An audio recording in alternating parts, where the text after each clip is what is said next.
अस्सलाम वालेकुम, मैं हूँ बुशरा एंड आप देख रहे हैं बुशरास कोचिंग। लेट नॉन मैथ केमिस्ट्री में हम आ गए हैं विद न्यू क्वेश्चंस।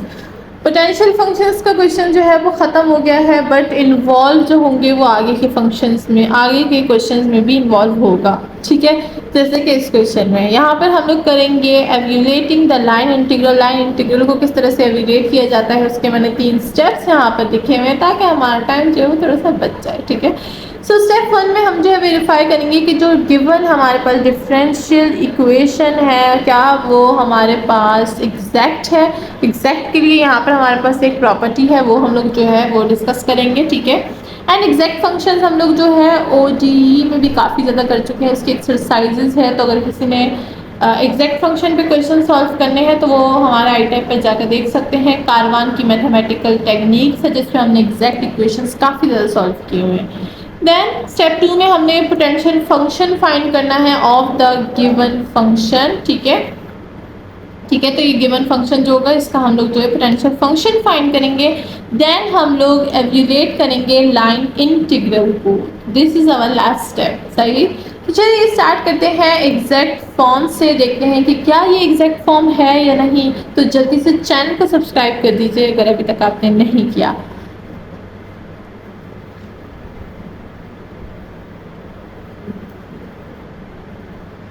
तो सबसे पहले यहाँ पर मैं एक दफ़ा क्वेश्चन को लिख देती हूँ जो कि मैंने हटा दिया है, अब मुझे अगेन लिखना पड़ेगा। चलिए खैर हम लिख देते हैं।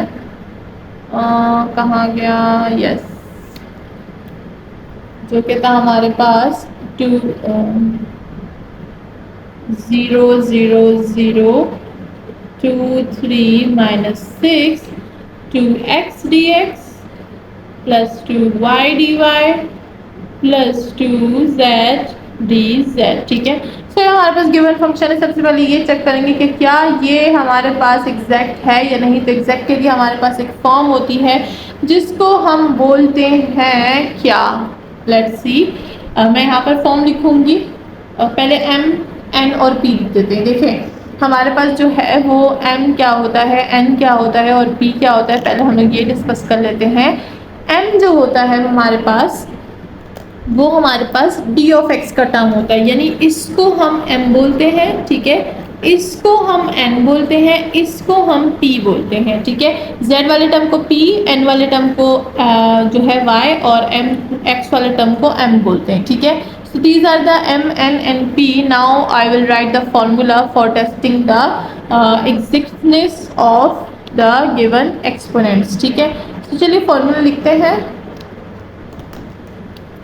फॉर्मूला है हमारे पास partial p by partial of y equal to partial n by partial of z। ठीक है, फर्स्ट टर्म को इस तरह से डिफाइन करेंगे, partial m by partial of z equal to partial p by partial of x। Second term, third, partial n by partial of x equal to partial m by partial of y। ठीक है, third, first second third देखेंगे कि क्या ये exact है। अगर ये एक दूसरे के इक्वल आ गए ये दोनों, ये 3 terms. So let's see, partial p, सबसे पहले p वो रहा, p क्या है 2z है। ठीक है, सो ये हो जाएगा हमारे पास partial by partial of y 2z equal to partial by partial of z, n क्या है, n है 2y। ठीक है, नाउ इस टर्म में देखते हैं partial m by partial of z, m क्या है 2x equal to partial by partial of x, p क्या है, p है 2z। ठीक है, and partial by partial of x, n क्या है, n ये रहा 2y equal to partial by partial of y, m क्या है, m है 2x। ठीक है, अब यहाँ पर देखें y को विद रिस्पेक्ट टू z कर सकते हैं, नहीं 0 इक्वल टू z को y को विद रिस्पेक्ट टू z कर सकते हैं, नहीं 0। दोनों इक्वल आ गए तो मतलब ये फिक्स है। ठीक है, this is the exact. Now 2x को z के रिस्पेक्ट से नहीं कर सकते 0, z को x के रिस्पेक्ट से नहीं कर सकते बिकॉज ये है पार्शियल डेरिवेटिव्स, याद रखिएगा 0, तो this is also exact. Now 2y को x के रिस्पेक्ट से नहीं कर सकते 0, x को y के रिस्पेक्ट से नहीं कर सकते 0, एग्जैक्ट। ठीक है, अब हमेशा ये नहीं होगा कि जो है हमेशा हमारे पास जो है वो 0 0 0 आएगा, ऐसा नहीं है, कभी कभी हमारे पास और चीज़ें भी आ सकती हैं, ठीक है, लेकिन सेम आएगी। अगर 1 आएगा तो यहाँ पर भी 1, ठीक है, अगर यहाँ पे 0 0 तो 0 0, यहाँ पे 3 3 तो दोनों साइड 3 3 होगा, तभी एग्जैक्ट होगा। सो हमने ये फॉर्मूला अप्लाई कर दिया, तो दिस इज एग्जैक्ट। नाउ हम लोग सेकेंड स्टेप पर जो है वो प्रोसीड कर सकते हैं। फर्स्ट स्टेप में हमने क्या बोला था कि एग्जैक्ट होना चाहिए, तो वो एग्जैक्ट है। अब हम लोग सेकंड स्टेप में पोटेंशियल फंक्शन फाइंड करेंगे, तो चलिए फाइंड करते हैं पोटेंशियल फंक्शन।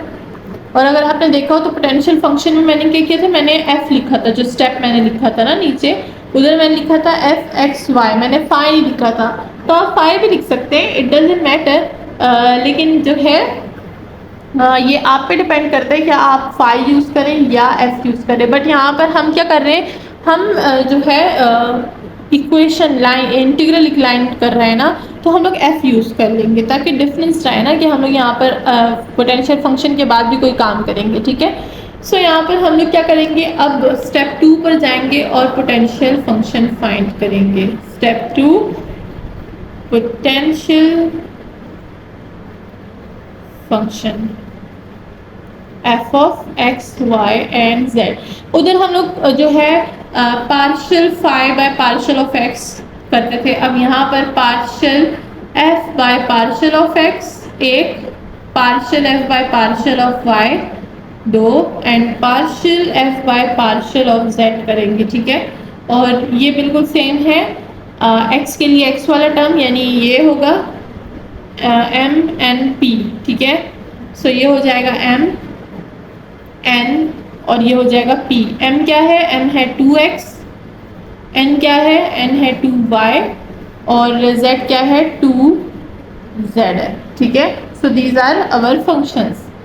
सो अगर मैं बोलूँगी इक्वेट टू n, तो this is the n 2y, okay, these are the components, मैंने यहाँ लिख दिए। हम लोग स्टार्ट करेंगे यहाँ पे और ख़त्म करेंगे यहाँ पे, ठीक है। तो चलिए बिल्कुल वैसी पोटेंशियल फंक्शंस के स्टेप्स हैं, फॉलो करते हैं, फाइंड करते हैं। सबसे पहले हम इंटीग्रेट करेंगे with respect to what, x, इसको इक्वेशन 1 को, तो इंटीग्रेट कर देंगे partial f by partial of x with d of x equal to 2x d of x, यहाँ पर इंटीग्रल लगा लेंगे। ये हो जाएगा हमारे पास function x y and z equal to 2 को बाहर निकालेंगे बिकॉज कांस्टेंट टर्म पे हमारे पास इंटीग्रल अप्लाई नहीं होता, तो x डी ऑफ एक्स 2। यहाँ हम यूज करेंगे पावर इंटीग्रल, ठीक है ना, कि पावर 1 है तो 1 + 1 करेंगे और इसी पावर को नीचे डिवाइड कर देंगे, ठीक है। तो ये क्या हो जाएगा x² / 2 एंड ये साथ में प्लस y z का एक अलग arbitrary function g of y and z, जैसे हम पोटेंशियल फंक्शन में लगाते हैं, ठीक है। सो 2 and 2 कैंसिल, हमारे पास क्या आ जाएगा x² + g y और z। This is our first phi का फंक्शन, पोटेंशियल फंक्शन जिसको हम बोलते हैं। तो चलिए ऊपर लिखते हैं potential function.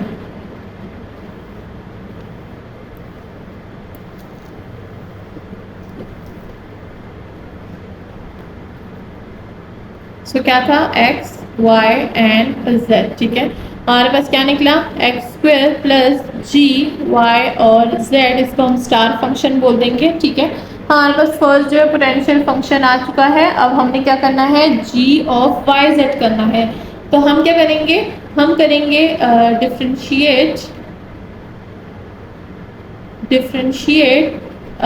Function potential function f with respect to y and equate करेंगे इसको, वही स्टेप मैं इससे लिख रही हूँ ताकि आप कंफ्यूज ना हो, इक्वेट करेंगे विद m n करेंगे, ठीक है।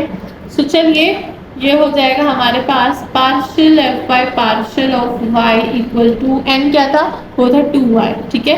सो यहाँ पर f लगाएंगे यानी दिस फाई का फंक्शन, ठीक है, पोटेंशियल फंक्शन फाई का फंक्शन बोल रही हूँ मैं, बस आप समझ जाएं बिकॉज आपने बाकी इक्वेशंस भी मेरे साथ ही किए हैं, ठीक है। सो काफ़ी ब्लू हो गया, मज़ा नहीं आ रहा। इसको हम क्या कर देंगे, डिफ्रेंशिएट कर देंगे। तो partial by partial of y, function लिखेंगे f का x² + g y और z equal to 2 of y, ठीक है।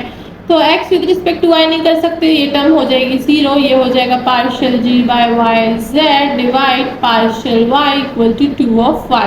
ना इसको इंटीग्रेट कर देंगे both side with respect to y। ठीक है, चलिए करते हैं।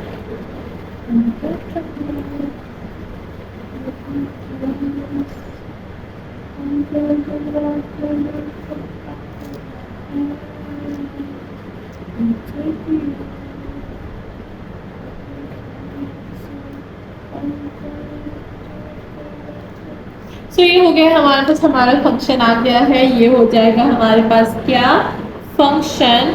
अच्छा ये मैंने एफ लिख दिया गलती से, ये था g of y Z.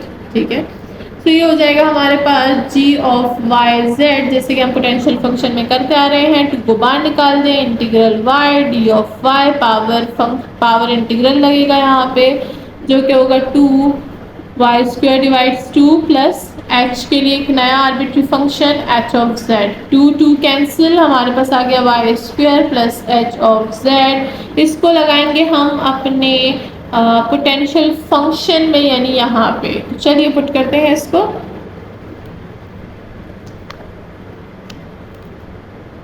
X square plus g of y z की जगह अब हम लोग ये लगाएंगे, जो कि है y square plus h of z. ठीक है, this is the shiny star function now. अब हमने एच ऑफ जेड फाइंड करना है और हमारा पोटेंशियल फंक्शन फाइंड हो जाएगा। नाउ अगेन हम लोग डिफरेंशिएशन की तरफ आते हैं। डिफरेंशिएट करेंगे एफ को with respect to z and equate करेंगे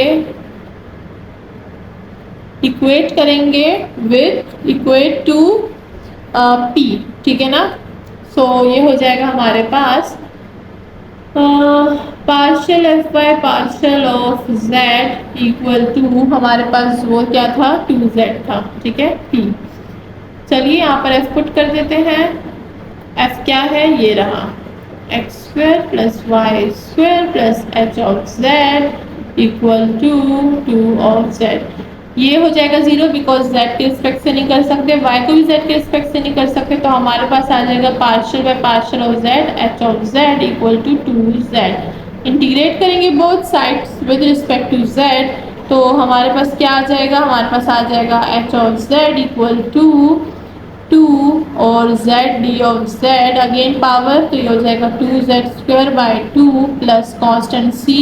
2 और 2 cancel, z square plus c आ गया है। इसको हम लोग यहाँ पर फाई के फंक्शन में अगेन रिप्लेस कर देंगे, तो हमारे पास हमारा फंक्शन क्या बनेगा, ये हो जाएगा z square plus constant c।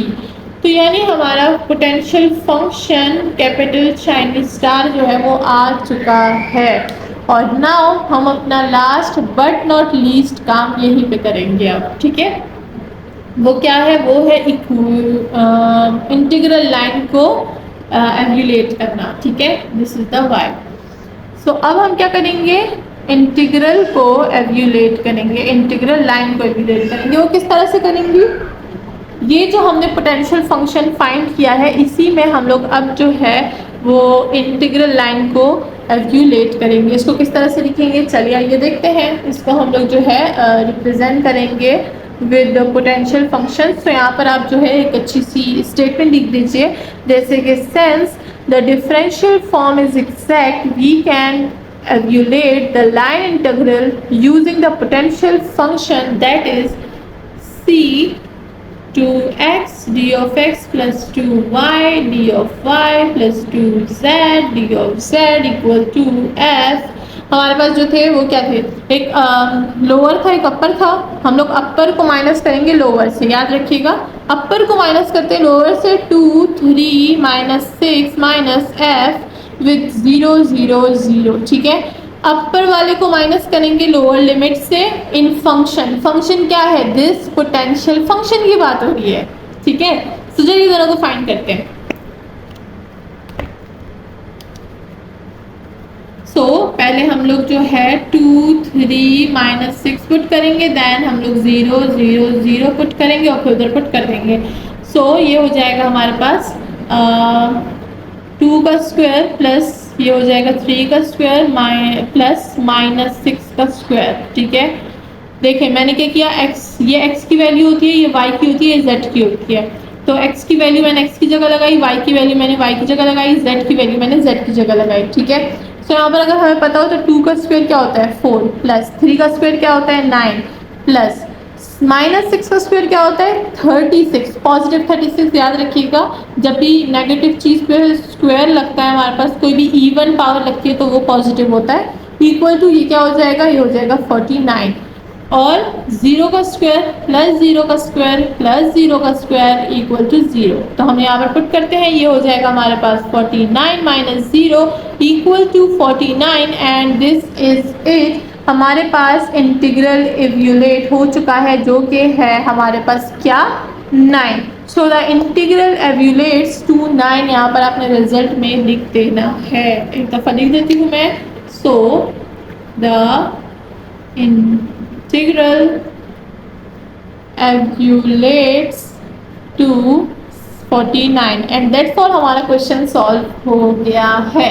Hope कि सबको समझ आ गई होगी। मिलते हैं नेक्स्ट क्वेश्चन में, नेक्स्ट वीडियो। अपना ख्याल रखिएगा, चैनल को सब्सक्राइब करना बिल्कुल ना भूलिएगा। साथ ही मेरे ऑनलाइन क्लासेस भी आप ज्वाइन कर सकते हैं, जिसकी साइड वीडियो कैन में है। Remember me in your special prayers.